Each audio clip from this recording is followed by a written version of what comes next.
విలీనం గురించి అయితే బాధ్యత ఉంది కదా. విలీనం గురించి కవిత గతంలో చెప్పిన మాటలు, ఆమె చెప్పిన వ్యాఖ్యలు, సీఎం రమేష్ బీజేపీ ముఖ్య ఎంపీ సీఎం రమేష్ చేసిన వ్యాఖ్యలు ఇవన్నీ సింక్ అవుతలేదా? బీజేపీ ముఖ్య ఎంపీ సీఎం రమేష్ అయిపోయిందా? నాకు తెలిసి ముఖ్యమంత్రి కాదా? ఏ పార్టీలు ఉన్నారని చాలా మంది గుర్తుండదు. అడగడితే అయితే తెలుగుదేశంలో బీజేపీలో చాలా మందికి తెలియదు ఆయన ఎక్కడ ఉన్నాడు అనేది. ఆ ముఖ్యమైన నాయకుల దగ్గర సీసీటీవీ ఫుటేజ్ బయట పెడతా అన్నాడు. సీసీటీవీ ఆధారాలు ఉన్నాయని నేను అడిగినాను కదా.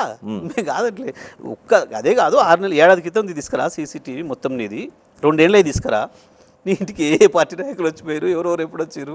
అట్లనే చంద్రబాబు నాయుడు ఎదురుదాడి చేస్తున్నారు తప్పితే ఎల్లలేదు, ప్రపోజల్ పెట్టలేదు. చంద్రబాబు నాయుడు గారి ఇంటికి కాడ ఉన్న సీసీటీవీలు తీసుకురా, మా తెలంగాణ ముఖ్యమంత్రి రేవంత్ రెడ్డి ఇంటి దగ్గర ఉన్న సీసీటీవీలు కూడా తీసుకురా.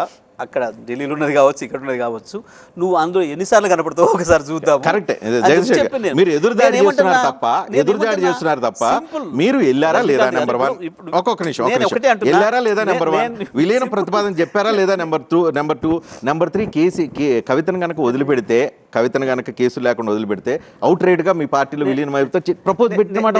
ఇప్పుడు నేను మీ దగ్గరికి వచ్చిపోయినా, ఇప్పుడు మీ ఇంటర్వ్యూ వచ్చిపోయినా, మీరు తర్వాత జగదీష్ రెడ్డి వచ్చి నన్ను కాంగ్రెస్ పార్టీలో చేరుతా అడగమన్నాడు, లేకపోతే బీజేపీలో చేరుతా మాట్లాడమన్నాడు నాకు అని చెప్పి నేను చెప్పేయండి అంటే నేనేం చెప్పాలిగా?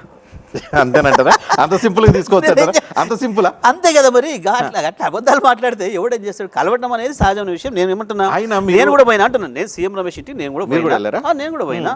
ఒక ఫ్రెండ్ ఉన్నాడు, అన్న ఇల్లు బాగా కట్టిండు, మంచిగా ఉంది, ఒకసారి చూసిపోదాం, అన్నాడు.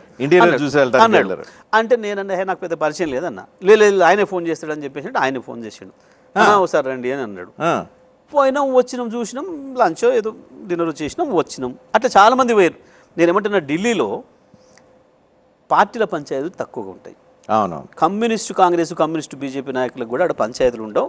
ఇట్లా ఈ స్ట్రీట్లలో మనం పెట్టుకున్నట్టు పెట్టుకోరు.